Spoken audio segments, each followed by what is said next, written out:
My name is Keith Carson, Director of Partnerships with Therapy Specialists. I'm joined with my colleague Kelly Cooney, who's our VP of Compliance and Training. She is also a speech-language pathologist, one of the many hats that you wear here at Therapy Specialists. But I wanted to talk today a little bit about the effect on speech therapy underneath PDPM. We know that speech therapy has always been a component of the services provided in a skilled nursing facility, and yet it seems as if their role is going to change a little bit underneath PDPM. So tell me a little bit more about what you see speech therapy or how you see it fitting into PDPM. Sure. So as a speech language pathologist, I couldn't be more excited about the recognition that is given to speech language pathology services in PDPM. Yeah. You know, we've always played a key role in the success of the resident during their short stay at a skilled nursing facility, but it oftentimes was not out there in the forefront. And under PDPM, CMS has really acknowledged the role of speech language pathology, has provided payment for the role of speech language pathology, and has also really helped define some of the areas where we can help. So cognition, for example, and swallow, as well as speech services for those that need it, are front and center as part of the payment system. Those things really impact the residents' ability to go home successfully, to manage their medications perhaps. They can really play a significant role in potential for rehospitalization. And so we've known that for a long time, right? We've known that, gosh, what we're doing really matters, but it's just wonderful to see it as part of the payment system now. Let's take, for example, cognition. You have always been trained to recognize cognitive decline and cognitive impairments, but it seems under PDPM, you maybe have more opportunity to be able to influence, or at least more recognition in your role to be able to influence that patient. I think it creates more of an automatic referral to speech, right? Yeah. Now.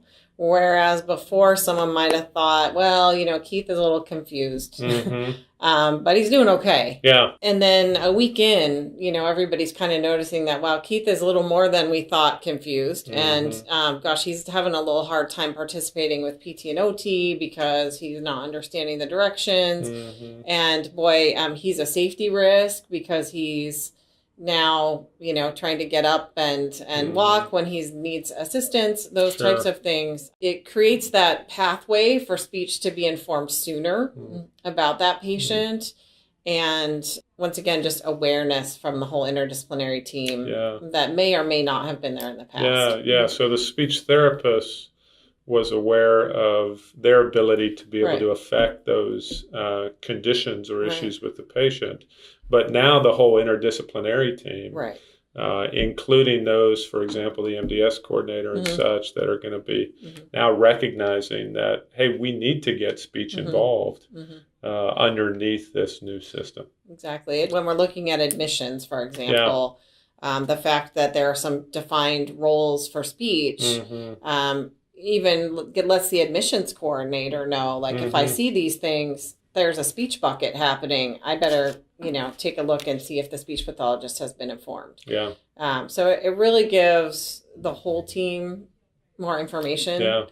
And once again, you know, we may have had speech language pathologists before that were really aware of what they could do, but getting to that whole team and making sure everybody else was not always as easy as you'd think. So it's definitely nice to, once again, have that recognition of the skills of that whole professional group.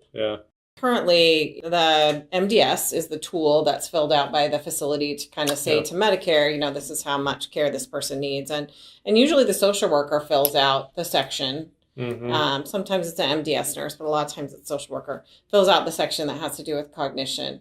And they do a great job of that, but they kind of go in blind a lot of times. And so one of the things that we're talking about now is just making sure that we're coordinating with that person. If I went and did a speech eval yesterday and I found, based on some standardized assessment, that this person has got some significant deficits, if I can work with that social worker to let them know what I found, it's going to be helpful for them before they go in and do their assessment to have that piece of information. So there's a little bit more incentive for everybody to work together. And in some programs, that's always been, really a solid partnership. And others, it's just really brings some, extra gravitas to the role of the speech pathologist. Sure. What do you think really CMS, kind of the creators of PDPM, identified as some of the weaknesses in the RUG system and wanted to rectify and change under PDPM, specifically as it relates to speech therapy? Well, I think one of the things that John Kane from CMS expressed to us in a meeting that I was in a little while ago with him was that he knew that CMS really needed to know a lot more about the people that were in the facilities in order to know how much they should pay. And if you think about things that are going to potentially cost more to care for somebody or possibly delay a return home or to a less restrictive setting, some of the speech-related comorbidities are really important, right? And they were not captured so much in the PPS system.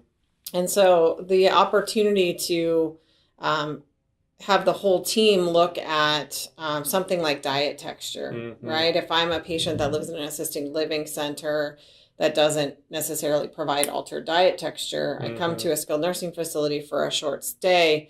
Number one, it costs the skilled nursing facility more for me to be on an altered diet texture. They have to pay more in the kitchen to make that happen. I have to be monitored more typically during my meal. I may need more support, all of those things. So by understanding that that patient is different and allocating dollars into the speech bucket for that patient to see if speech language pathology can help get that person back to a more normalized diet is a shift. It's a really positive shift. It shows that we understand that that kind of patient is more complex, is going to need more resources, and speech is one of them that should be included. Yeah, makes sense. Well, thank you for your insights, Kelly. I really appreciate it. No problem.